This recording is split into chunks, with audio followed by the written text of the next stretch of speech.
Hello friends, welcome to the new episode of my channel. আমি সৌম্যজিৎ। এই মুহূর্তে আমি কথা বলবো যে আমাদের রিসেন্টলি বেশ কিছুদিন আগে একটি বাংলা ছবি রিলিজ হয়েছিল, যে ছবিটার নাম ছাঁদ। যে ছবিটার মুখ্য চরিত্রে অভিনয় করেছেন রাহুল, অরুণোদয় ব্যানার্জি, এবং তাছাড়াও এখানে অভিনয় করেছেন পাওলি দাম। তাছাড়াও এখানে রণজয় বিষ্ণু, রাজনন্দিনী পাল, অরিন্দম বাবু, অনেক একটি হিউজ কাস্ট রয়েছে। এখানে হিউজ বড় বড় ভালো ভালো কাস্ট রয়েছে। তো এই সিনেমাটা কেমন লাগলো? এই সিনেমাটা আমি না বেশ অনেক দিন আগেই দেখেছিলাম।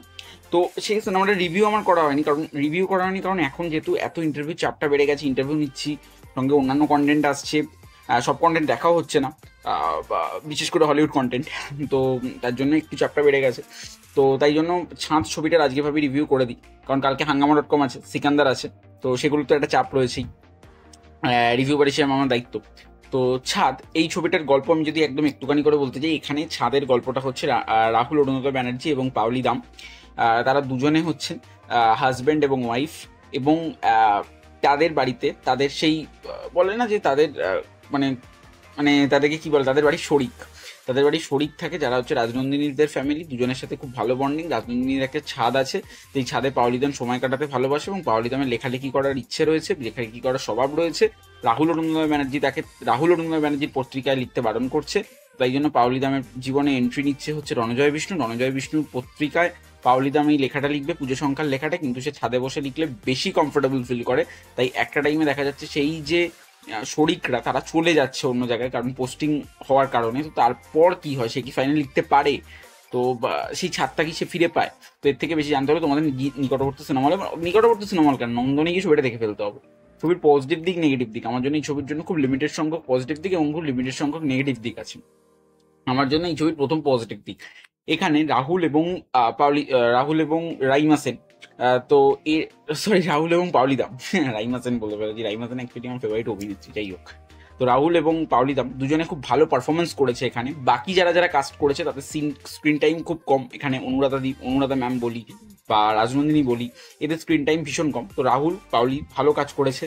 তাছাড়াও এই ছবির যে গল্প, সেই ছবির গল্প লেভেলে খুব ভালো একটা ড্রামাটিক ফিল্ম হয়েছে। এই ছবির মধ্যে যেরকমভাবে এক একটা ক্যারেক্টারের সঙ্গে এক একটা ক্যারেক্টার লিঙ্কড আপ, সেটা ভীষণ ভালো। এই ছবিটার মধ্যে ডিরেক্টর যেভাবে একটা মেসেজ দিতে চেয়েছে, সেটা ভীষণ ভালো।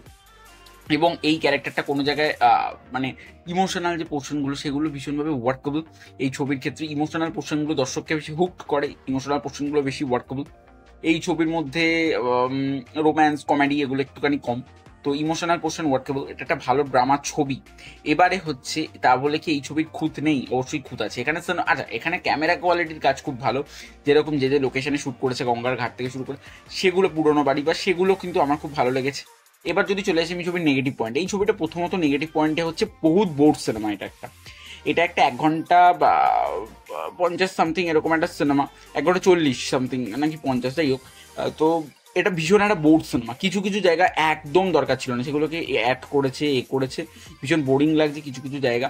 এবং তাছাড়াও এই সিনেমার মধ্যে যেরকমভাবে একটা কি বলে ওটাকে, মানে আমি ঠিক এগুলো খুব একটা বলতে চাই না, যে সিনেমাটার মধ্যে রণজয়দা, তার অ্যাক্টিং আমার খুব ভালো লাগতো। ভালো লাগতো বলতে এখনো লাগে তার সিরিয়ালে, কিন্তু এখানে এসে রণজয়দার অ্যাক্টিংটা কিন্তু আমার খুব একটা ভালো লাগেনি, খুব একটা আমাকে যে খুব হুক করেছে এরকম কিন্তু নয়। এবং এই ছবিটার মধ্যে কিন্তু অনাহাসার একটু বেটার ট্রিটমেন্ট করা গেলে ছবিটা কিন্তু ভালো হতো। তো এই ছবিটা আমার কাছে একটা ডিসেন্ট ড্রামা টাইপ ফিল্ম হয়েছে। আমি ভালো বললাম না, কারণ ডিসেন্ট বললাম। ডিসেন্ট ড্রামা টাইপ ফিল্ম হচ্ছে, তোমরা প্রত্যেকে একবার হলে গিয়ে দেখতে পারো 30 টাকা দিয়ে। 30 টাকা এটার জন্য খরচ করাই যায়, কারণ পরবর্তীকালে কখন আসবে না, 30 টাকা দিয়ে দেখতেই পারো। আর ভিডিওটি ভালো লাগলে like, comment, share and subscribe করে দিও। আর এই ছবিটার জন্য আমার অন্তত পার্সোনাল রেটিং 2.5/5। তো এটাই ছিল রিভিউ। তোমাদের কেমন লেগেছে জানিও। ভালো লাগলে like, comment, share and subscribe and পাশে বেল আইকনটি ক্লিক করে যাতে আমার সমস্ত ভিডিও তোমাদের কাছে সকলের আগে পৌঁছয়। তো আজকের মতো দেখা হচ্ছে পরবর্তী ভিডিও। ততক্ষণের জন্য টাটা।